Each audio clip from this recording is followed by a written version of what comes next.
എബ്രായ ലേഖനം 13-ാം അധ്യായത്തിന്റെ 20-21 വാക്യങ്ങളെ അടിസ്ഥാനമാക്കി യഥാസ്ഥാനപ്പെടുക എന്നുള്ള ഒരു വിഷയമാണ് ഇന്ന് നമ്മൾ ഇപ്പോൾ ധ്യാനിച്ചു വരുന്നത്.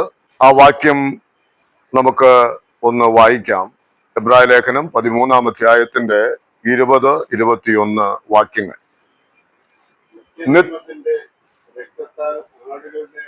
വലിയ ഇടയനായ നമ്മുടെ കർത്താവായ യേശുവിനെ മരിച്ചവരുടെ ഇടയിൽ നിന്നും മടക്കി വരുത്തിയ സമാധാനത്തിന്റെ ദൈവം നിങ്ങളെ അവന്റെ ഇഷ്ടം ചെയ്യുവാൻ തക്കവണ്ണം എല്ലാ നന്മയിലും യഥാസ്ഥാനപ്പെടുത്തി തനിക്ക് പ്രസാദമുള്ളത് യേശുക്രിസ്തു മുഖാന്തരം നമ്മെ നിവർത്തിക്കുമാറാകട്ടെ. അവനെ നന്ദിക്ക് മഹത്വം. ആമേൻ. ആമേൻ. ആ വാക്യത്തെ ബേസ് ചെയ്തിട്ടാണ് നമ്മൾ പഠനം മുൻപോട്ട് കൊണ്ടുപോകുന്നത്. നാം കഴിഞ്ഞ ദിവസങ്ങളിൽ ധ്യാനിച്ചതുപോലെ ഇത് അപ്പോസ്തലനായിരുന്ന പൗലോസിന്റെ ഒരു പ്രാർത്ഥനയാണ്. മാത്രമല്ല ധാരാളം അർത്ഥവ്യാപ്തിയുള്ളതായ ഒരു പദമാണ് യഥാസ്ഥാനപ്പെടുക എന്നുള്ള ആ പദം എന്നുള്ളത് നമ്മൾ കണ്ടു കഴിഞ്ഞ കാര്യമാണ്.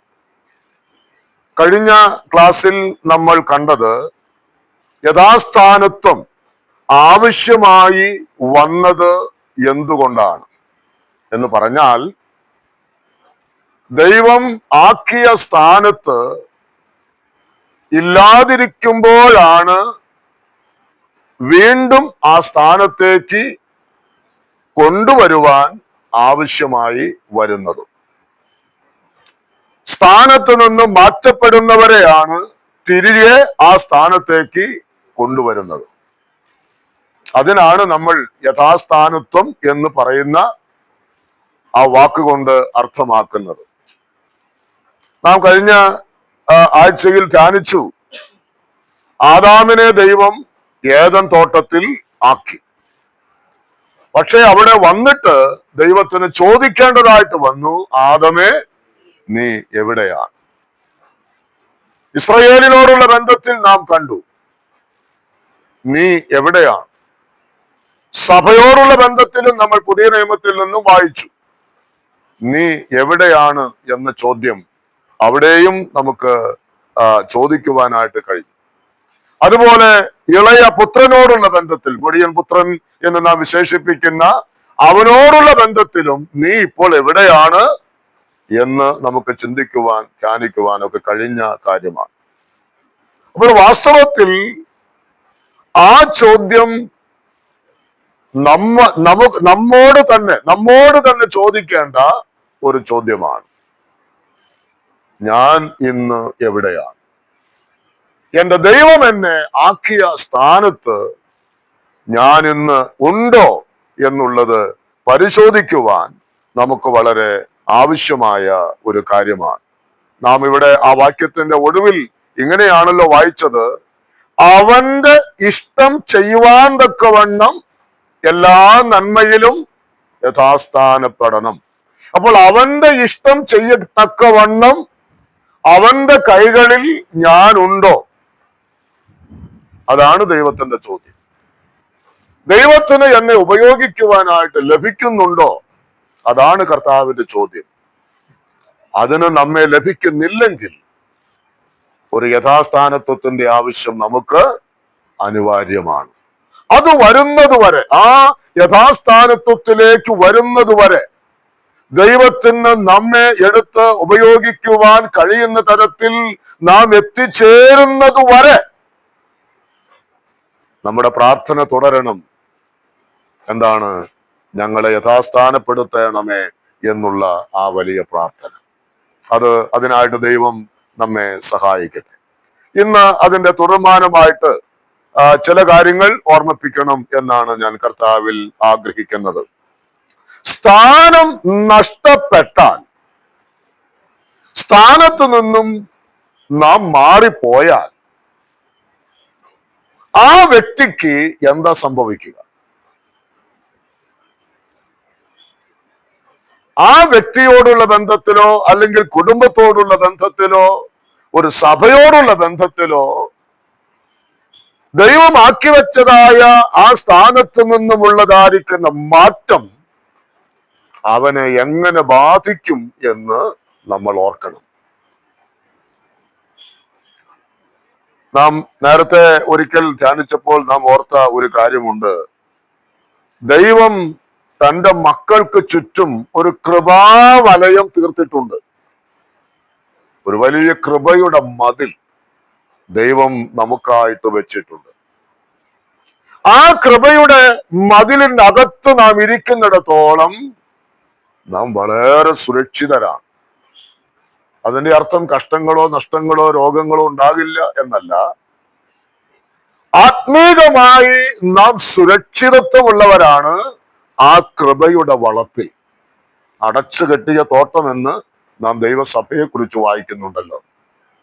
അടച്ചു കെട്ടിയതായിരിക്കുന്ന തോട്ടത്തിന്റെ ഉള്ളിൽ നാം സുരക്ഷിതത്വം ഉള്ളവർ തന്നെയാണ്. എന്നാൽ ആ കൃപയെ ഭേദിച്ച് ആ കൃപാവലയത്തെ മറികടന്ന് നാം പോയാൽ ദൈവത്തിന് നമ്മിൽ ഉത്തരവാദിത്വം ഇല്ല എന്ന് മാത്രമല്ല, അതുണ്ടാക്കുന്ന അരക്ഷിതാവസ്ഥ വളരെ വലുതാണ്. നമുക്കറിയാം, പ്രധാനപ്പെട്ടതായിരിക്കുന്ന രാഷ്ട്രീയ നേതാക്കന്മാർക്കൊക്കെ വളരെ സുരക്ഷയാണ്.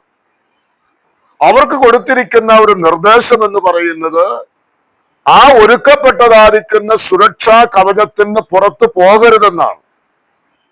എന്നാൽ ചില നേതാക്കന്മാർ എന്ത് ചെയ്യും? അതിനെ ഭേദിച്ച് ആളുകളെ കാണുമ്പോൾ അവരോടുള്ള സ്നേഹത്തെ പ്രതിയൊക്കെ അത് ഭേദിച്ച് കടന്നു പോകും. അത് വളരെ അപകടങ്ങൾക്ക് വഴിതെളിച്ചിട്ടുണ്ട്. ഇന്ത്യയുടെ ചരിത്രത്തിൽ തന്നെ അത് സംഭവിച്ചിട്ടുണ്ട്. അതുകൊണ്ട് കർശനമായിരിക്കുന്ന നിർദ്ദേശങ്ങൾ നേതാക്കന്മാരോട്, ഈ നിലയിൽ സുരക്ഷയുള്ള നേതാക്കന്മാരോട് ഗവൺമെന്റുകൾ ആവശ്യപ്പെടാറുണ്ട്. ഇതുപോലെ തന്നെയാണ് ദൈവം നമുക്കായിട്ട് തന്റെ കൃപയുടെ വലയം തീർത്തിട്ടുണ്ട്. നാം ആ കൃപാവലയത്തിൽ നിന്നും പുറത്തു കടന്നാൽ അത് ആപത്തിലേക്കാണ്, നാശത്തിലേക്കാണ് എന്നുള്ളത് നമുക്ക് കാണുവാനായിട്ട് കഴിയും. ഇത് എത്രത്തോളം പ്രാധാന്യം അർഹിക്കുന്ന ഒന്നാണ്, അല്ലെങ്കിൽ അത് എത്രത്തോളം നമുക്ക് മനസ്സിലാക്കുവാനായിട്ട് സാധിക്കേണ്ട ഒന്നാണെന്ന് ഭക്തന്മാരായിരിക്കുന്ന ആളുകളുടെ പ്രാർത്ഥന നമ്മൾ ശ്രദ്ധിച്ചാൽ നമുക്കത് മനസ്സിലാക്കാൻ സാധിക്കും. യഥാസ്ഥാനത്ത് നഷ്ടപ്പെട്ടാൽ ഉണ്ടാകുന്നതായ ഭവിഷ്യത്തുകൾ, അനന്തര ഫലങ്ങൾ എത്ര ഗുരുതരമാണ്, അതെത്ര ആഴമേറിയതാണ് എന്ന് തിരിച്ചറിയുവാൻ ഭക്തന്മാരുടെ പ്രാർത്ഥനകൾ ശ്രദ്ധിച്ചാൽ നമുക്കറിയുവാനായിട്ട് സാധിക്കും. പല പ്രാർത്ഥനകളുണ്ട്. അതിലേക്കൊക്കെ ഒന്ന് ചെറുതായിട്ട് നാം ഇന്ന് പ്രവേശിക്കുകയാണ്. വരുന്ന ദിവസങ്ങളിലെ പഠനത്തിനും ആ വേദഭാഗങ്ങൾ തന്നെ തുടർമാനമായിട്ട് നമുക്ക് ഉപയോഗിക്കേണ്ടതായിരിക്കുന്ന ആവശ്യവുമുണ്ട്. അപ്പോൾ അത് വായിച്ച് ചില കാര്യങ്ങൾ ധ്യാനിച്ചു കഴിഞ്ഞപ്പോൾ ഞാൻ ഓർത്ത ഒരു കാര്യം എന്ന് പറയുന്നത്, അവരെ പോലെ അങ്ങനെ പ്രാർത്ഥിക്കാൻ നമ്മൾ ആരും അതിന് പ്രാപ്തരായിട്ടില്ല. അങ്ങനെ നമ്മൾ പ്രാർത്ഥിക്കുന്നില്ല. പിതാക്കന്മാർ, പഴയ നിയമ പിതാക്കന്മാർ, പുതിയ നിയമ വിശുദ്ധന്മാർ, നമ്മുടെ കർത്താവ് തന്നെയും പ്രാർത്ഥിച്ചിട്ടുള്ള പ്രാർത്ഥനകളുണ്ട്. ആർക്കു വേണ്ടി? ഈ നിലയിൽ സ്ഥാനം നഷ്ടപ്പെട്ടവർക്ക് വേണ്ടിയുള്ള പ്രാർത്ഥന. പല നിലകളിൽ സ്ഥാനത്ത് നിന്ന് വ്യതിചലിച്ച് പോകേണ്ടി വന്നവർക്ക് വേണ്ടിയുള്ള പ്രാർത്ഥന. അത് നമ്മൾ ശ്രദ്ധിച്ചാൽ അവരെന്തുമാത്രം വേദനയോടുകൂടെ, ആത്മഭാരത്തോടുകൂടെ, കണ്ണുനീരോടുകൂടെ, വിലാപത്തോടുകൂടെ, രക്തിലും വെണ്ണീറിലും കിടന്നുകൊണ്ടാണ് അവർ ആ ജനത്തിന് വേണ്ടി പ്രാർത്ഥിക്കുവാൻ ഇടയായി. അപ്പോൾ ഞാൻ ഓർത്തു, ഈ തലമുറയിൽ, ഈ നൂറ്റാണ്ടിൽ ഇങ്ങനെ പ്രാർത്ഥിക്കുന്ന ഒരു കൂട്ടം ദൈവദാസന്മാർ ഉണ്ടാകേണ്ടിയിരിക്കുന്നു. ഞാൻ അങ്ങനെ പ്രാർത്ഥിക്കേണ്ടിയിരിക്കുന്നു. അങ്ങനെ പ്രാർത്ഥിക്കണമെങ്കിൽ സ്ഥാനം നഷ്ടപ്പെട്ടവരുടെ അവസ്ഥയെക്കുറിച്ചുള്ളതായിരിക്കുന്ന ബോധം നമുക്ക് ഉണ്ടാകണം. ഒരു വ്യക്തിയെ ദൈവമാക്കിയ സ്ഥാനത്ത് നിന്ന് അവൻ മാറിപ്പോയാൽ, അയ്യോ, അവന് സംഭവിച്ചുകൊണ്ടിരിക്കുന്ന കഷ്ടതയുടെ, വേദനയുടെ അവസ്ഥകളെ മനസ്സിലാക്കുവാൻ കഴിയുന്നവർക്ക് മാത്രമേ അങ്ങനെ പ്രാർത്ഥിക്കുവാനും സാധിക്കൂ. അതുകൊണ്ട് നമുക്ക് നമ്മുടെ മനസ്സിനെ ഒന്ന് രൂപാന്തരപ്പെടുത്തുവാൻ ആവശ്യമുണ്ട്. എന്തിനു വേണ്ടി? നമ്മുടെ സ്ഥലം സഭകളിൽ, നമ്മുടെ തന്നെ കുടുംബങ്ങളിൽ, നമ്മുടെ ചുറ്റുപാടുകളിൽ, ദൈവജനത്തിന്റെ മധ്യേ നാം പലപ്പോഴും ഗിദെയോനെ കുറിച്ച് ഓർക്കുമ്പോൾ പറയാറുള്ളത് പോലെ, ഗിദെയോൻ പറഞ്ഞ ഒരു കാര്യമുണ്ട്: ദൈവം നമ്മോട് കൂടെ ഉണ്ടെങ്കിൽ ഇതൊക്കെയും എന്തുകൊണ്ട് സംഭവിക്കുന്നു? ദൈവം കൂടെ ഉണ്ടെങ്കിൽ ഇത് സംഭവിക്കില്ലല്ലോ. അപ്പൊ തികച്ചും ദൈവം കൂടെയില്ലാത്തൊരു ജനമായിട്ട് മാറിയിരിക്കുന്ന ജനത്തിന്റെ വേദനയാണ് ഗിദെയോൻ ദൈവത്തോട് പറയുന്നത്. ആ ജനത്തിന് എന്താ സംഭവിച്ചത്? ദൈവം അവരെ ആക്കിയ സ്ഥാനത്ത് നിന്ന് അവര് മാറിപ്പോയി. അതിൻ്റെതായിരിക്കുന്ന എല്ലാ തിക്താനുഭവങ്ങളും ആ ജനം അനുഭവിക്കുന്നത് കണ്ട് വേദനിച്ച ഗിദെയോനാണ് പ്രാർത്ഥിക്കുന്നത്: നീ കൂടെയുണ്ടെങ്കിൽ ഇതെന്തുകൊണ്ട് സംഭവിക്കും? ആ ഒരു മനോഭാവം നമുക്കുണ്ടാകുന്നു. കർത്താവേ, എന്തുകൊണ്ടാ ഇങ്ങനെയൊക്കെ സംഭവിക്കുന്നു? എന്തുകൊണ്ടാ നമ്മുടെ കുടുംബങ്ങളിൽ ഇങ്ങനെ സംഭവിക്കുന്നു? എന്തുകൊണ്ട് കർത്താവേ സഭകളിൽ ഇങ്ങനെ സംഭവിക്കുന്നു? നിന്റെ നാമം വിളിക്കപ്പെടുന്ന നിന്റെ മക്കളിൽ, നിന്റെ കുടുംബങ്ങളിൽ എന്തുകൊണ്ടാ ഇങ്ങനെ സംഭവിക്കുന്നത്? അങ്ങനെ വേദനിക്കുന്ന ഒരു ഹൃദയം ഈ നാളുകളിൽ നമുക്കുണ്ടാകണം. നമുക്കുണ്ടായേ പറ്റുകയുള്ളൂ. ദൈവം അതിനാണ് ഈ വിഷയം നമുക്ക് തന്നത്. അതിനാണ് ദൈവം ഈ കാര്യം നമ്മെ പഠിപ്പിക്കുന്നത്. അതിനാണ് ദൈവാത്മാവ് ഈ കാര്യത്തെക്കുറിച്ചുള്ള ബദ്ധപ്പാട് നമുക്ക് തന്നത്. അത് നമ്മൾ ഏറ്റെടുക്കണം. ആ ഉത്തരവാദിത്വം നമ്മൾ മനസ്സിലാക്കുവാൻ ഇടയാകണം. നമുക്ക് ദാനിയേൽ പ്രവചനത്തിലേക്ക് ഒന്ന് കടന്നു വരാം. ദാനിയേൽ പ്രവചനം അതിന്റെ 9-ാം അധ്യായം. ആ അധ്യായം മുഴുവനും ദാനിയേലിന്റെ ഒരു വലിയ പ്രാർത്ഥനയാണ്. അതിന്റെ സാഹചര്യങ്ങൾ ഇവിടെ ഇരിക്കുന്ന മിക്കവാറും പേർക്ക് തന്നെ അറിയാം. ദാനിയേലിന്റെ ആ വലിയ പ്രാർത്ഥന, അതിൽ 1-2 വാക്കുകൾ മാത്രം ഞാൻ നിങ്ങളെ ഒന്ന് ഓർമ്മപ്പെടുത്തുവാനായിട്ട് ആഗ്രഹിക്കുന്നു. അവിടെ നമുക്കറിയാം, ആ ദാനിയേൽ പ്രാർത്ഥിക്കുന്ന ആ സമയം എന്ന് പറയുന്നത് ദാനിയേൽ ഉൾപ്പെടെയുള്ളതായ അനേകം വിശുദ്ധന്മാർ ഇന്ന് എവിടെയാണ്? ഇന്നവർ ബാബേൽ സാമ്രാജ്യത്തിലാണ്, ഇന്നവർ പ്രവാസത്തിലാണ്, ഇന്നവർ അടിമത്വത്തിലാണ്. അല്ലെ? അവർ അടിമത്വത്തിലാണ്. അതിന് കാരണമുണ്ട്. അത് ഞാൻ പിന്നാലെ അടുത്ത ക്ലാസ്സുകളിൽ ഞാൻ വിവരിച്ചു കൊള്ളാം. അങ്ങനെ ഒന്ന് അടിസ്ഥാനമിട്ട് പോകാൻ വേണ്ടിയാണ്. അവിടെ ദാനിയേലും സഹപ്രവർത്തകരും അനേകായിരം വിശുദ്ധന്മാരും ഇന്ന് എവിടെയാണ്? ബാബേൽ സാമ്രാജ്യത്തിലാണ്. അവർ അവിടെ കഴിയുന്നതായ ഒരവസ്ഥയാണ്. അപ്പോൾ അങ്ങനെ കഴിയുന്ന സമയത്ത് നമുക്കറിയാകുന്നത് പോലെ ഈ പ്രവാസകാലത്തിന് ഒരു അറുതിയുണ്ട്. ഇതിന് ദൈവം ഒരു അവധി വെച്ചിട്ടുണ്ട്. അതിൽ നിന്ന് മടങ്ങി വരുവാനുള്ള ഒരു സാധ്യതയുണ്ട്. ദൈവം ആ കാര്യം വാഗ്ദത്തം ചെയ്തിട്ടുണ്ട് എന്ന് മനസ്സിലാക്കിയ ദാനിയേൽ എന്ത് ചെയ്യുന്നു? താൻ പ്രാർത്ഥിക്കുവാൻ ആരംഭിക്കുകയാണ്. തന്റെ പ്രാർത്ഥന വളരെ ആഴമേറിയ പ്രാർത്ഥനയായിരുന്നു എന്ന് നമുക്ക് അവിടെ കാണുവാൻ കഴിയും. അതിന്റെ മൂന്നാമത്തെ വാക്യത്തിൽ നമ്മൾ വായിക്കുന്നുണ്ട്: അപ്പോൾ ഞാൻ ഉപവസിച്ചും രട്ടെടുത്തും വെണ്ണീറിലിരുന്നും കൊണ്ട് പ്രാർത്ഥനകളോടും യാചനകളോടും കൂടെ അപേക്ഷിക്കേണ്ടതിന് ദൈവമായ കർത്താവിങ്കലേക്ക് മുഖം തിരിച്ചു എന്നാണ്. ആ ദൈവദാസന്റെ ഹൃദയത്തിന്റെ വേദന നാം ഒന്ന് ഉൾക്കൊണ്ടേ. ചുമ്മാ ഒരു പ്രാർത്ഥനയല്ല. ആണോ? താനിന്ന് ആരാണ്? അവിടുത്തെ ശ്രേഷ്ഠനായ ഒരു വ്യക്തിത്വമാണ്. തനിക്ക് ഈ ജനത്തിന് വേണ്ടി പ്രാർത്ഥിച്ചില്ല എന്ന് കരുതി തനിക്കൊന്നും നഷ്ടപ്പെടാനില്ല. തന്റെ പദവിക്കൊരു കുറവ് വരില്ല. ദൈവം തന്നോട് ചോദിക്കുപോലുമില്ല നീ എന്തുകൊണ്ട് പ്രാർത്ഥിച്ചില്ലെന്ന്. പക്ഷേ ആ ദൈവവൃത്തൻ എന്താ ചെയ്യുന്നത്? താൻ രട്ടിൽ കിടക്കുകയാണ്, വെണ്ണീറിൽ കിടക്കുകയാണ്, താൻ ഉപവസിക്കുകയാണ്, താൻ ഭക്ഷണം വെടിയുകയാണ്, താൻ ദൈവത്തോട് കൂടെ സമയം ചെലവഴിക്കുന്ന ഒരു കാഴ്ചയാണ് നമുക്ക് കാണുവാൻ കഴിയുന്നത്. എന്തുകൊണ്ടാണ് അവൻ അങ്ങനെ പ്രാർത്ഥിക്കാൻ ആഗ്രഹിച്ചത്? എന്തുകൊണ്ടാണ്? ചുമ്മാതെയല്ല. നമുക്ക് എന്തുകൊണ്ട് അങ്ങനെ പ്രാർത്ഥിക്കാൻ കഴിയാത്തത്? ആ ഭാരം നമ്മുടെ ഹൃദയത്തിൽ വന്നിട്ടില്ലാത്തത് കൊണ്ടാണ്. ഹൃദയഭാരം വന്നുന്ന ഒരു വിഷയത്തിന് വേണ്ടി നമ്മൾ എന്ത് ചെയ്യും? നമ്മളും പ്രാർത്ഥിക്കും, നമ്മളും കരയും. തകർന്ന ഹൃദയം നമുക്കുണ്ടാകും, അത് സത്യമാണ്. എന്നാൽ നമുക്കത് ഇന്നതിന് കഴിയുന്നില്ലെങ്കിൽ അതിന്റെ കാരണം എന്താ? നമുക്ക് ആ ചിന്താഭാരം ഇല്ല, എനിക്കുൾപ്പെടെ ഇല്ല. എന്നാൽ അങ്ങനെയുള്ള ഒരു ഹൃദയം നമുക്കുണ്ടാകണം. അങ്ങനെ ഒരു ഹൃദയം ഉണ്ടാകുവാൻ ആ ദൈവദാസനെ ഭാരപ്പെടുത്തിയ കാര്യം നാം അതിന്റെ 2-ാമത്തെ വാക്യത്തിൽ വായിക്കുന്നത് ഇപ്രകാരമാണ്: ദാനിയേൽ എന്ന ഞാൻ യെരൂശലേമിന്റെ ശൂന്യാവസ്ഥ 70 സംവത്സരം കൊണ്ട് തീരും എന്നിങ്ങനെ യഹോവയുടെ അരുളപ്പാട് യിരെമ്യാ പ്രവാചകൻ ഉണ്ടായ പ്രകാരം ഗ്രഹിച്ചു. എന്താ ദാനിയേലിനെ ഭാരപ്പെടുത്തിയ കാര്യം? ആ വാക്യത്തിൽ എന്തു മനസ്സിലായി? യെരൂശലേമിന്റെ ശൂന്യാവസ്ഥയ്ക്കൊരു പരിഹാരം ഉണ്ടാകും. ഇന്ന് യെരൂശലേമിന് എന്താ സംഭവിച്ചിട്ടുള്ളത്? അപ്പോ ഈ യെരൂശലേം ശൂന്യമായി കിടക്കുകയാണ്. ശൂന്യമായി എന്ന് പറഞ്ഞാൽ അവിടെ തീരെ ആളുകളില്ല എന്നർത്ഥമല്ല. ഞാൻ അതിലേക്ക് വേറെ ഭാഗത്തേക്ക് വരുന്നുണ്ട്. യെരൂശലേം ദൈവാലയം ഒരു പേരിന് അവിടെ ഉണ്ട്, പക്ഷെ അവിടെ എന്ത് നടക്കുന്നില്ല? ദൈവത്തിന് ഹിതമായതൊന്നും അവിടെ നടക്കുന്നില്ല.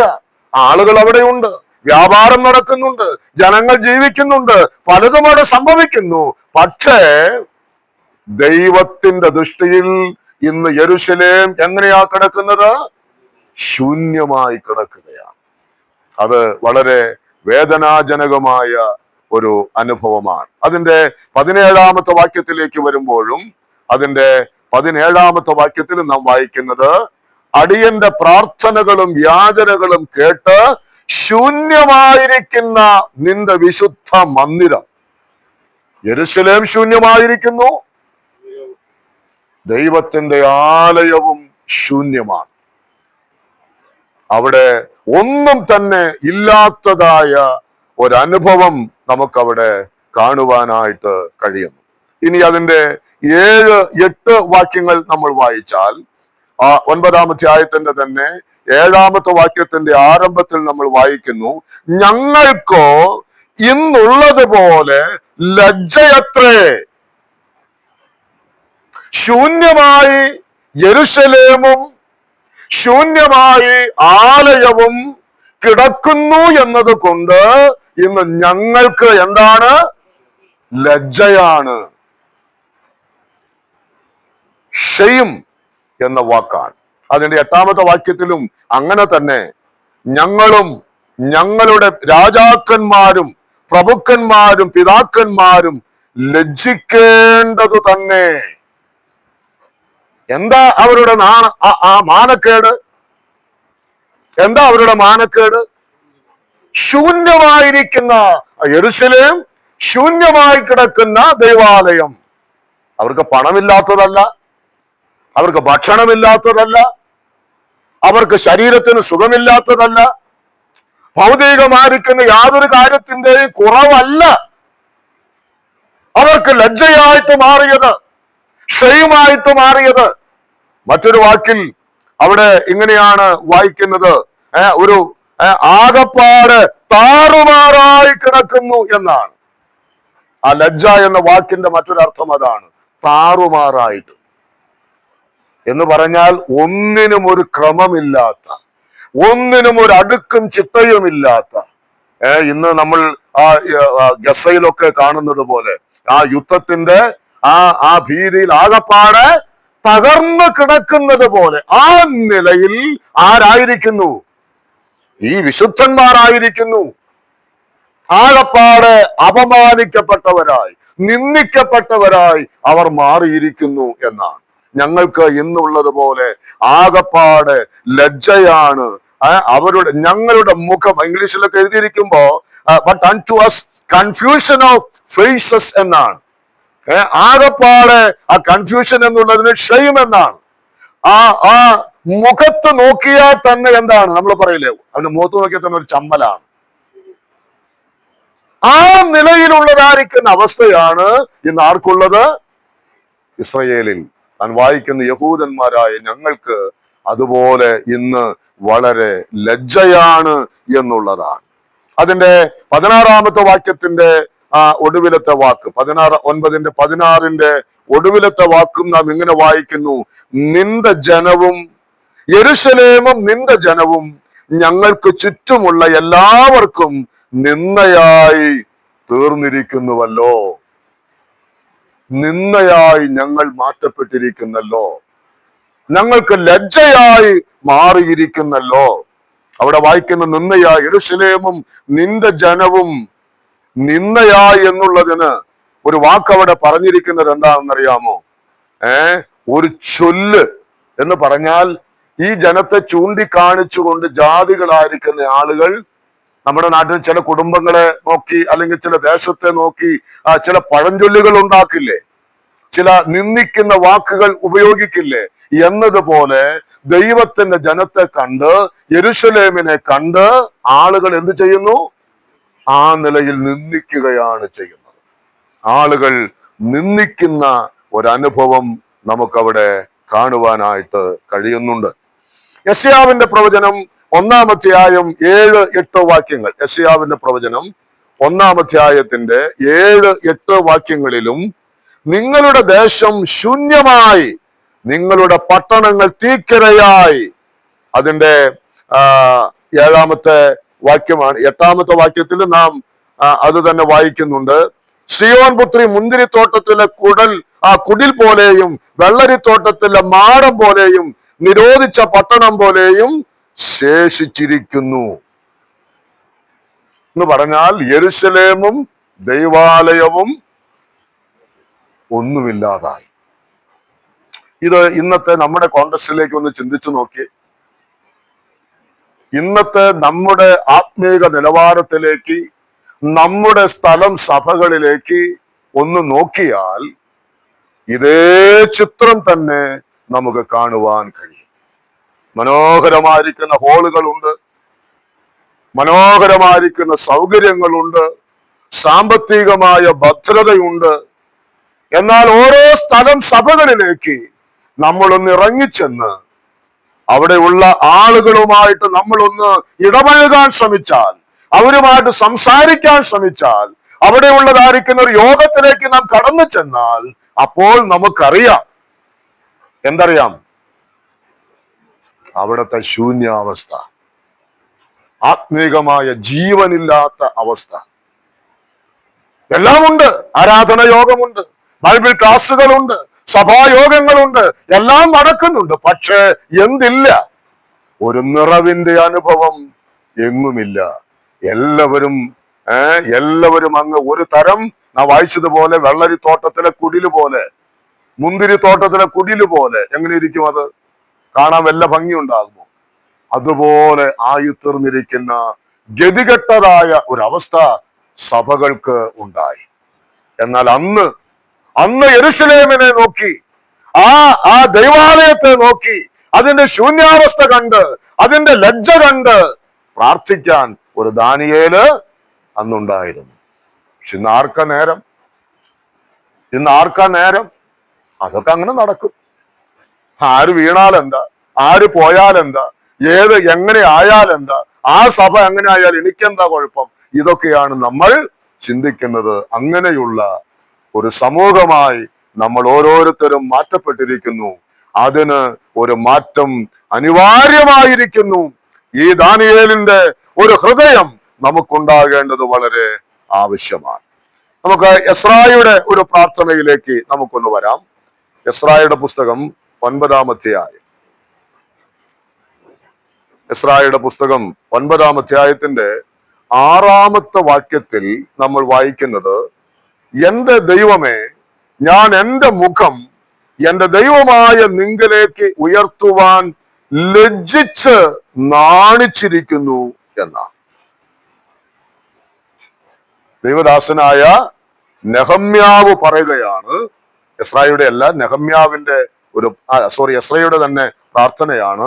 എസ്ര പ്രാർത്ഥിക്കുന്നത് എന്താണ്? നിന്റെ മുഖത്തേക്ക് നോക്കുവാൻ എനിക്ക് ലജ്ജയാണ്, എനിക്കതിന് കഴിയുന്നില്ല. പ്രവാസത്തിൽ നിന്നും മടങ്ങി വന്നതായിരിക്കുന്ന ആ ജനത്തിന്റെ ഇടയിൽ സംഭവിച്ചതായ പാപങ്ങളെ കേട്ടപ്പോൾ എസ്ര ദൈവത്തോട് കഴിച്ച പ്രാർത്ഥനയാണ്.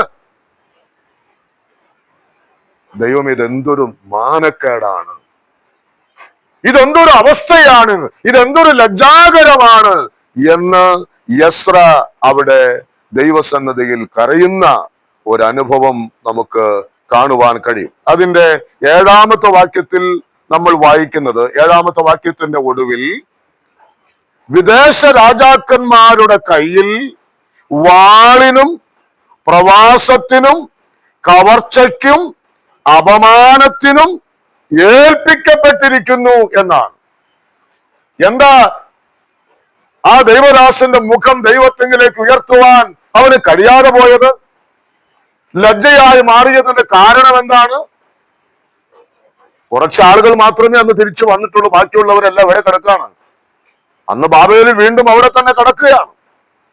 അതുകൊണ്ട് താൻ ആ ജനത്തെ കുറിച്ച് പറയുന്ന വാക്കാണ്, ഈ അന്യ രാജാക്കന്മാരുടെ കയ്യിൽ വാളിന് പ്രവാസത്തിന് കവർച്ചയ്ക്ക് അപമാനത്തിന് ഞങ്ങളിതാ ഏൽപ്പിക്കപ്പെട്ടിരിക്കും. ഞാൻ ഓർപ്പിക്കട്ടെ, ദൈവമാക്കിയ സ്ഥാനത്ത് നിന്ന് മാറിയാൽ ഇതാണ് അവസ്ഥ. ഏതവസ്ഥ? വാളിന് ഇരയായിത്തീരും, പ്രവാസത്തിലേക്ക് പോകേണ്ടി വരും. ആ കവർച്ചക്കാരെ പോലെ എന്ന് പറഞ്ഞാൽ നമ്മെ മറ്റുള്ളവർ കട്ടുകൊണ്ടുപോകുന്നത് പോലെ അവർക്ക് ഉപയോഗിക്കുവാൻ തക്കവണ്ണം നമ്മൾ മാറ്റപ്പെടുവാൻ കാരണമാകും. അതാണ് ആ ദൈവദാസനായിരുന്ന എസ്രായുടെ കരച്ചിലിന്റെ കാരണം. അയ്യോ, നാമും അത് മനസ്സിലാക്കണം. ഒരു ദൈവത്തിന്റെ പൈതൽ, രക്ഷിക്കപ്പെട്ടു എന്ന് പറയുന്ന ഒരു വ്യക്തി ഈ കർത്താവിൽ നിന്ന് മാറിപ്പോയാൽ പിന്നെ അവന്റെ അവസ്ഥ എന്താണ്? അവൻ വാളിന് ഏൽപ്പിക്കപ്പെടുകയാണ്. അവൻ മോഷ്ടിക്കപ്പെട്ട ഒരുവനായിട്ട് മാറുകയാണ്. ആ ബന്ധത്തിൽ നമുക്ക് മറ്റൊരു വാക്യം വായിക്കാം. യെശയ്യാവിന്റെ പ്രവചനം 42-ാം അധ്യായം 22-ാമത്തെ വാക്യം. യെശയ്യാ പ്രവചനം 42-ന്റെ 22-ാമത്തെ വാക്യം. അവിടെ യെശയ്യാവ് വളരെ വേദനയോടെ പറയുന്ന വാക്കാണ്, എന്നാൽ ഇത് മോഷ്ടിച്ചും കവർന്നും പോയിരിക്കുന്ന ഒരു ജനമാകുന്നു. അവരൊക്കെയും കുഴികളിൽ കുടുങ്ങിയും കാരാഗ്രഹങ്ങളിൽ അടയ്ക്കപ്പെട്ടുമിരിക്കുന്നു. അവർ കവർച്ചയായി പോയി, ആരും വിടുവിക്കുന്നില്ല. അവർ കൊള്ളയായി പോയി, മടക്കി തരിക എന്നാരും പറയുന്നില്ല. ഇത് ആരെ കുറിച്ചാ പറയുന്നത്? ഇസ്രയേലിനെ കുറിച്ച് പറയുന്ന വാക്കുകളാണ്. അവരിപ്പോ എങ്ങനെയായി തീർന്നു? അവിടെ നാം വായിച്ചതുപോലെ മോഷ്ടിക്കപ്പെട്ട, കവർച്ചയാക്കപ്പെട്ട, കുഴികളിൽ അടയ്ക്കപ്പെട്ട, കാരാഗ്രഹങ്ങളിൽ അടയ്ക്കപ്പെട്ട, ആരും വിടുവിക്കുവാനില്ലാത്ത, കൊള്ളയായി തീർന്നതായ ഒരു ജനമായിട്ട് ഈ ജനം മാറ്റപ്പെട്ടിരിക്കുന്നു.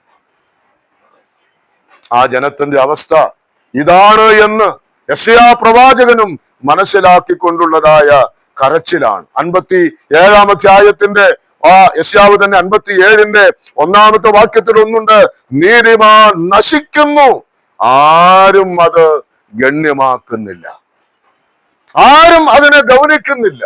നശിക്കുന്നവർ നശിക്കട്ടെ, പോകുന്നവർ പോകട്ടെ, നമുക്ക് എന്ത് ചെയ്യുവാൻ കഴിയും?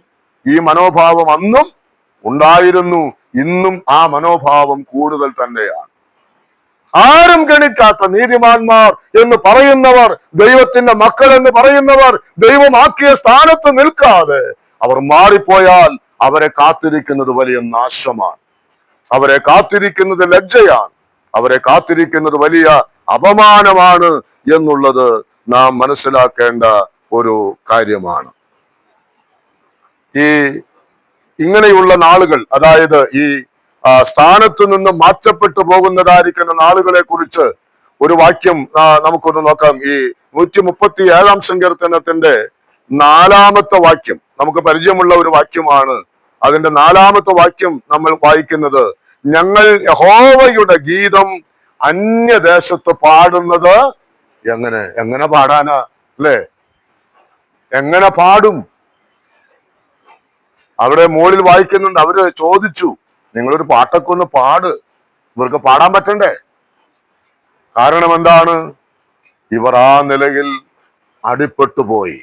സന്തോഷമില്ലാത്ത, ആനന്ദമില്ലാത്ത, ആത്മീകമായി അധപ്പതിക്കപ്പെട്ട, ദൈവത്തിന്റെ മഹത്വത്തിനായി ഒരു കാര്യവും ചെയ്യാൻ പറ്റാത്ത അവസ്ഥയിലേക്ക് ആര് മാറ്റപ്പെട്ടു? ഇസ്രയേൽ എന്ന് പറയുന്ന ദൈവമക്കൾ മാറ്റപ്പെട്ടു.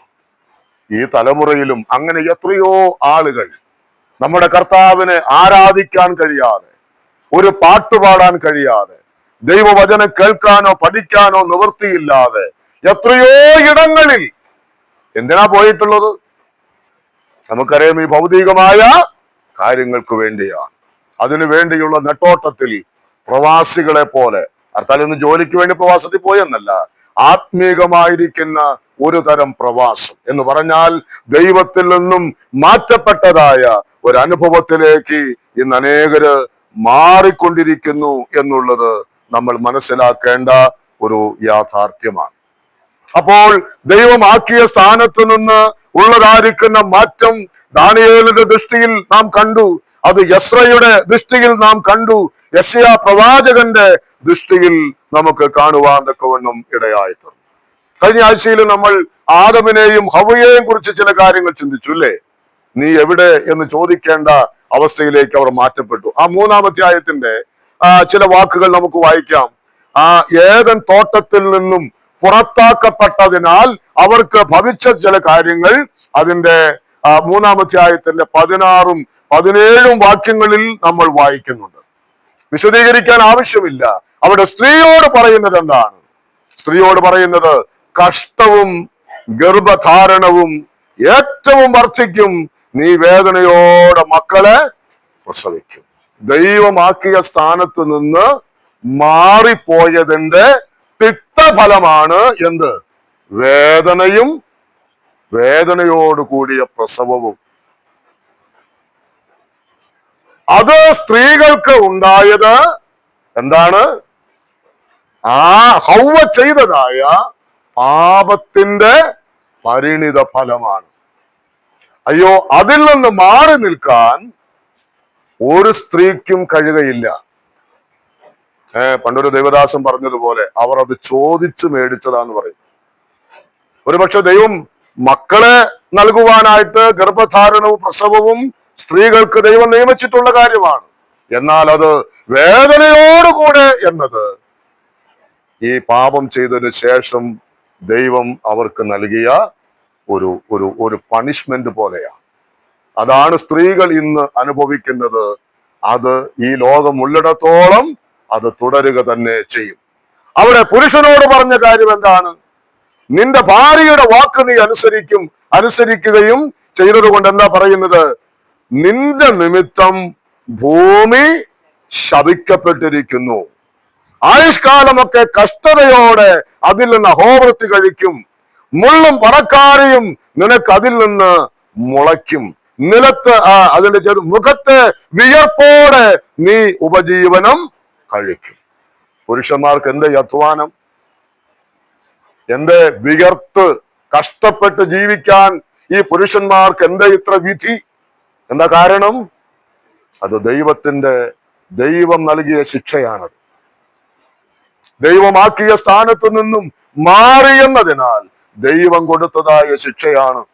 അതുകൊണ്ട് കഷ്ടപ്പെടുന്നതിനെ കുറിച്ച്, അധ്വാനിക്കുന്നതിനെ കുറിച്ച്, വിയർക്കുന്നതിനെ കുറിച്ച് ഒരു പരാതിക്കും പരുവത്തിനും നമുക്ക് അവകാശമില്ല.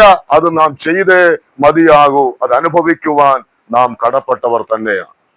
അത് സ്ഥാനത്ത് നിന്ന് വ്യതിചലിച്ചതാൽ ഉണ്ടായ മറ്റൊരു കാര്യമാണ്. ഇനി ലൂക്കോസിന്റെ സുവിശേഷം 15-ാം അധ്യായം 14-ാമത്തെ വാക്യത്തിൽ മുടിയൻ പുത്രനോടുള്ള ബന്ധത്തിൽ നമ്മൾ കാണുമ്പോൾ അവിടെ നമ്മൾ വായിക്കുന്ന ഒരു വാക്കുണ്ട്. എല്ലാം ചെലവഴിച്ച ശേഷം ആ ദേശത്ത് കഠിനക്ഷാമമുണ്ടായിട്ട് അവന് മുട്ട് വന്ന് തുടങ്ങി.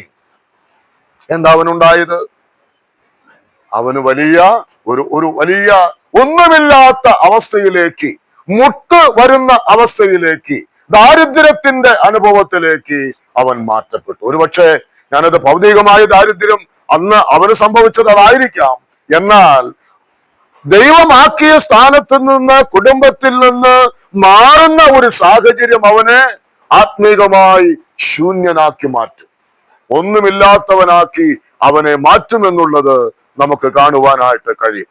എബ്രായ ലേഖനം 6-ാം അധ്യായത്തിന്റെ 8-ാമത്തെ വാക്യത്തിൽ നാം കണ്ടു, ഒരിക്കൽ പ്രകാശനം ലഭിച്ച് നന്ദിയൊക്കെ ആസ്വദിച്ചിട്ട് അതിനെ വേണ്ട എന്ന് വെച്ചാൽ, നാം വായിച്ചല്ലോ, അന്ന് നാം ധ്യാനിച്ച കാര്യമാണ്, മുള്ളും ഞെരിഞ്ഞിലും മുളയ്ക്കും.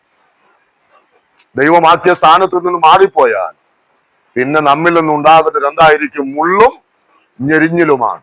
ഒരു പറമ്പിലേക്ക് നോക്കിയിട്ട് ആ പറമ്പ് മുഴുവനും മുള്ളും ഞെരിഞ്ഞിലുമാണെങ്കിൽ അതെത്രയോ പരിഹാസ വിഷയമാണ്. അങ്ങനെയാണ് ദൈവമാക്കിയ സ്ഥാനത്ത് നിന്നും മാറിപ്പോകുന്ന ഒരു വ്യക്തിയോടുള്ള ബന്ധത്തിൽ ഉണ്ടാകുന്നത്. നമുക്ക് നെഹമ്യാവിന്റെ പ്രാർത്ഥനയിലേക്ക് ഒന്ന് വരാം. അതിന്റെ നെഹമ്യാ പ്രവചനം 1-ാം അധ്യായത്തിന്റെ 3-ാമത്തെ വാക്യത്തിൽ നെഹമ്യാവ് എന്താ മനസ്സിലാക്കിയത്? ആ യെരൂശലേം മഹാകഷ്ടത്തിലും അപമാനത്തിലും ഇരിക്കുന്നു. യെരൂശലേം ദൈവാലയത്തിന്റെ മതിൽ ഇടിഞ്ഞും വാതിലുകൾ തീ വെച്ചും ചുട്ടും കിടക്കുന്നു. നാം നേരത്തെ കണ്ടതാണ്, വിശദീകരിക്കുന്നില്ല. യെരൂശലേമും യെരൂശലേം ദൈവാലയവും അത് ഇന്നായിരിക്കുന്ന അവസ്ഥ ശൂന്യമായിരിക്കുന്നു. അതുകൊണ്ട് തന്നെ അവർ അപമാനത്തിൽ ആയിരിക്കുന്നു എന്ന് നാം കാണുന്നു. വിലാപങ്ങളുടെ പുസ്തകം 1-ാം അധ്യായം അതിന്റെ 2-ാമത്തെ വാക്യം നാം കഴിഞ്ഞ ആഴ്ചയിലും കണ്ടതാണ്. അവിടെ നമ്മൾ വായിക്കുന്നത് അവർ കരഞ്ഞുകൊണ്ടിരിക്കുന്നു എന്നാണ്. യിരെമ്യാവാണ് വിലാപങ്ങൾ എഴുതിയത്. യിരെമ്യാവ് കരയുന്നു. എന്താണ്? അവർക്ക് വലിയ കരച്ചിലാണ്. അതിന്റെ 10-11 വാക്യങ്ങൾ നമ്മൾ വായിച്ചാൽ അറിയാം. വൈരി കൈവച്ചിരിക്കുന്നു, ജാതികൾ വിശുദ്ധ മന്ദിരത്തിൽ കടന്നിരിക്കുന്നു, വിശപ്പ് മൂലം ദൈവജനം നിന്ദിക്കപ്പെട്ടിരിക്കുന്നു എന്നാണ്. ദൈവത്തിന്റെ ആലയത്തിൽ ഇന്ന് ആരാ കയറിയിട്ടുള്ളത്? ജാതികൾ കയറിയിരിക്കുന്നു എന്നാണ്. ഇന്നത്തെ സ്ഥലം സഭകളുമായിട്ടൊന്ന് താരതമ്യം ചെയ്താൽ നമുക്കതൊക്കെ ഇന്ന് മനസ്സിലാക്കാനായിട്ട് കഴിയും. അനേക സ്ഥലം സഭകൾ ഇന്ന് ജാതികളാൽ നിയന്ത്രിക്കപ്പെടുന്ന അവസ്ഥകൾ നമുക്കറിയാമല്ലോ. പോലീസ് കാവലിൽ പോലും ആരാധന യോഗങ്ങൾ നടക്കുന്ന സഭാ ഹാളുകൾ ഇന്ന് നമ്മുടെ ചുറ്റുപാടുമുണ്ട്. എന്താ അത് കാണിക്കുന്നത്? ദൈവത്തിന്റെ മന്ദിരത്തിലേക്ക് ആര് കയറി? ജാതികൾ കയറി. എന്താ കാരണം? ദൈവം അവരെ ആക്കിവെച്ച സ്ഥാനത്ത് അവർ നിന്നില്ല, മാറിപ്പോയി എന്നതാണ് അതിന്റെ കാരണം. ആ വിലാപങ്ങൾ 3-ാം അധ്യായം 45-ാമത്തെ വാക്യത്തിൽ നാം വായിക്കുന്നുണ്ട്. ജാതികളുടെ ഇടയിൽ ശവറായും എച്ചിലായും മാറിയിരിക്കുന്നു. യിരെമ്യാവ് കരഞ്ഞത് വെറുതെ ഒന്നുമല്ല. യിരെമ്യാവ് കരഞ്ഞു. എന്തിനു വേണ്ടി? ആ ജനത്തെ എന്താക്കി മാറ്റി? വെറും ചവറ് പോലെ എച്ചിലായിട്ട് ജാതികൾ അവരെ കാണുക. ഒരു വിലയും ദൈവമക്കൾക്ക് കൽപ്പിക്കാത്ത ജാതികൾ. ഇന്ന് നമ്മെ അങ്ങനെയൊക്കെ തന്നെയല്ല. ആർക്ക് വേണം നമ്മെ? ആരാ നമ്മെ വിലമതിക്കുന്നത്? നമ്മെ കാണുമ്പോൾ തന്നെ ആളുകൾക്ക് പുച്ഛമാണ്, പരിഹാസമാണ്, കളിയാക്കലുകളാണ്. ഒരുപക്ഷെ കർത്താവിന് വേണ്ടി ജീവിക്കുന്നു എന്ന പേരിൽ ഉണ്ടാകാം. പക്ഷെ മറുഭാഗത്ത് നമ്മൾ ചിന്തിക്കണം, എന്റെ ജീവിതത്തിന്റെ സ്ഥാനമാറ്റമാണോ അതിന് കാരണമായത്? അതുപോലെ 4-ാം അധ്യായം 20-ാം വാക്യം, വിലാപങ്ങൾ തന്നെ 4-ാം അധ്യായം അതിന് 20-ാമത്തെ വാക്യത്തിൽ നാം വായിക്കുന്നുണ്ട്. ഞങ്ങളുടെ ജീവശ്വാസമായ അഭിഷിക്തൻ ഇന്ന് ബന്ധിക്കപ്പെട്ട് കിടക്കുകയാണ്. ജീവശ്വാസമായ അഭിഷിക്തൻ ഇന്ന് അവന് യാതൊരു മാന്യതയും ഇല്ലാത്ത ഒരു അവസ്ഥ. അതുപോലെ 5-ാം അധ്യായത്തിന്റെ 11 മുതൽ 18 വരെയുള്ള വാക്യങ്ങൾ വായിച്ചാലും ആ ജനം നേരിടുന്നതായ വലിയ ഭാരത്തെ കുറിച്ച് നമുക്ക് അവിടെ കാണുവാനായിട്ട് കഴിയും. എസ്തേറിന്റെ പുസ്തകം 4-ാം അധ്യായം അതിന്റെ 8-ാമത്തെ വാക്യത്തിൽ അവിടെയും ഇസ്രായേലിനെ കുറിച്ച് പറയുന്നത് ജാതികളുടെ ഇടയിൽ ചിന്നിച്ചിതറി കിടക്കുന്നവരെന്നാണ്. എന്ന് പറഞ്ഞാൽ അവരെ ആർക്കും എന്തും ചെയ്യാം. അവിടെ എന്തില്ല? ഒരു മന ഇല്ല. അവർ ചിതറിക്കപ്പെട്ടു പോയി. ഒരുമിച്ചുള്ള ഒരു കൂട്ടായ്മ ബന്ധമില്ലാതെ അവർ മാറ്റപ്പെട്ടു. ഒറ്റപ്പെട്ടവരായി അവിടവിടങ്ങളിൽ കഴിയുമ്പോൾ ജനത്തിന് അവരുടെ മേൽ അധികാരം സ്ഥാപിക്കുവാൻ എളുപ്പമായിരിക്കുന്ന ഒരു സാഹചര്യം. ഇതെല്ലാം സംഭവിച്ചത് എങ്ങനെയാണ്? ദൈവം അവരെ ആക്കിയ സ്ഥാനത്ത് നിന്ന് അവർ മാറി എന്നുള്ളത് കൊണ്ടാണ്. 1-2 വാക്യങ്ങളിലൂടെ വായിച്ച് ഞാൻ അവസാനിപ്പിക്കാം. മത്തായിയുടെ സുവിശേഷം 23-ാം അധ്യായം അതിന്റെ 38-ാമത്തെ വാക്യം, ലൂക്കോസ് 13-ാം അധ്യായത്തിന്റെ 34-ാമത്തെ വാക്യം, അതുപോലെ ലൂക്കോസിന്റെ സുവിശേഷം 19-ാം അധ്യായം 41 മുതൽ 43 വരെയുള്ള വാക്യം. മത്തായി 23-ന്റെ 38, ലൂക്കോസ് 13-ന്റെ 34, 19-ന്റെ 41 മുതൽ 43 വരെ. ഇതാരുടെ കരച്ചിലാണ്? നമ്മുടെ കർത്താവിന്റെ കരച്ചിലാണ്. യെരൂശലേമിനെ നോക്കിയുള്ള നമ്മുടെ കർത്താവിന്റെ കരച്ചിലാണ് ആ വേദഭാഗത്ത്. അവിടെ കർത്താവ് കരയുമ്പോൾ പറയുന്ന ഒരു കാര്യമുണ്ട്, നിങ്ങളെ എത്ര വട്ടം എന്റെ കൂടെ ഒന്ന് ചേർത്തിരുത്താൻ ഞാൻ ശ്രമിച്ചതാണ്, പക്ഷെ നിങ്ങൾ എന്ത് ചെയ്തു? നിങ്ങളത് കേട്ടനുസരിച്ചില്ല. അവിടെ പറയുന്നൊരു വാക്കുണ്ട്, നിങ്ങൾ ശൂന്യമായി പോകും. നിങ്ങൾ ശൂന്യമായി പോകും. ശത്രുക്കൾ നിങ്ങളെ വാടകോരും, നാല് പുറത്തു നിന്നും നിങ്ങളെ ഞെരുക്കും, നിങ്ങളുടെ മക്കളെ തള്ളിയിടും, കല്ലിന്മേൽ കല്ല് നിങ്ങൾ ശേഷിക്കില്ല. കാരണം എന്ത്? ദൈവമാക്കിയ സ്ഥാനത്ത് അവരെ കാണാനില്ല. യെരൂശലേമിനെ കുറിച്ച് എന്റെ മഹത്വം എന്ന് ദൈവം ഒരു കാലത്ത് പറഞ്ഞിരുന്നതാണ്. അവർ എന്റെ മഹത്വം എന്ന് ഇസ്രായേലിനെ കുറിച്ച് അവൻ പറഞ്ഞിരുന്നതാണ്. പക്ഷേ ഇന്ന് ആ ജനത്തെ നോക്കി നമ്മുടെ കർത്താവും കരയുന്നതായ ഒരവസ്ഥയിലേക്കാണ് കാര്യങ്ങൾ മാറ്റപ്പെട്ടത്. ഇന്നും ഇതുപോലെ തന്നെ പ്രിയപ്പെട്ടവർ, അനേകര് ആ കോഴിയുടെ, തള്ളക്കോഴിയുടെ കൂടെ നിന്ന് മാറി ഒറ്റയ്ക്ക് തങ്ങൾക്ക് ബോധിച്ചതുപോലെ ജീവിക്കാൻ ആഗ്രഹിക്കുന്ന, ഇഷ്ടപ്പെടുന്ന ഒരു തലമുറയെ ഇന്നും നമുക്ക് കാണുവാനായിട്ട് കഴിയും. കർത്താവ് പറഞ്ഞു, നിങ്ങളുടെ ഭവനം ശൂന്യമായി പോകും. അത് സത്യമാണ്, അത് സത്യമാണ്. ശത്രുക്കൾ വാടകോരും, ലജ്ജിതരായി മാറും, മക്കൾ നശിക്കും. വലിയ നാശമാണ് അങ്ങനെയുള്ളവരെ കാത്തിരിക്കുന്നത്. അപ്പോൾ ദൈവമാക്കിയ സ്ഥാനത്ത് നിന്ന് മാറുക അല്ലെങ്കിൽ മാറിപ്പോക എന്ന് പറഞ്ഞാൽ അത് നിസ്സാരമായിട്ട് ആരും കാണണ്ട. ഈ കർത്താവിനെ വിട്ട്, അവന്റെ മഹത്വം വിട്ട്, അവന്റെ സാന്നിധ്യം വിട്ട്, അവന്റെ വചനം വിട്ട്, അവന്റെ സ്നേഹം വിട്ട് മാറിപ്പോകാമെന്ന് കരുതിയാൽ അത് ചെറിയ കാര്യമല്ല. വളരെ വില കൊടുക്കേണ്ട ഒന്നായിട്ട് അത് മാറും എന്നതിന് യാതൊരു തർക്കവുമില്ല. അതുകൊണ്ട് ഈ നാളുകളിൽ ഈ പറഞ്ഞു കേട്ടതായ, ധ്യാനിച്ചതായ ഈ വേദഭാഗങ്ങളിൽ നാം ശ്രദ്ധ ചെലുത്തിക്കൊണ്ട് നമുക്കും ദൈവസന്നിധിയിൽ പ്രാർത്ഥിക്കുവാനായിട്ട് ദൈവത്തിന്റെ ആത്മാവ് നമ്മെ സഹായിക്കട്ടെ. ഒരു യഥാസ്ഥാനത്വം ഏതെല്ലാം മേഖലകളിൽ നമുക്കും ആവശ്യമായിരിക്കുന്നുവോ ആ നിലകളിലെല്ലാം ഉണ്ടാകുവാൻ തക്കവണ്ണം ദൈവത്തിന്റെ പരിശുദ്ധാത്മാവ് നമ്മെ സഹായിക്കട്ടെ എന്ന പ്രാർത്ഥനയോടെ ഇന്നത്തെ ക്ലാസ് നമുക്ക് അവസാനിപ്പിക്കാം. കർത്താവിന്റെ നാമം വാഴ്ത്തപ്പെടുമാറാകട്ടെ.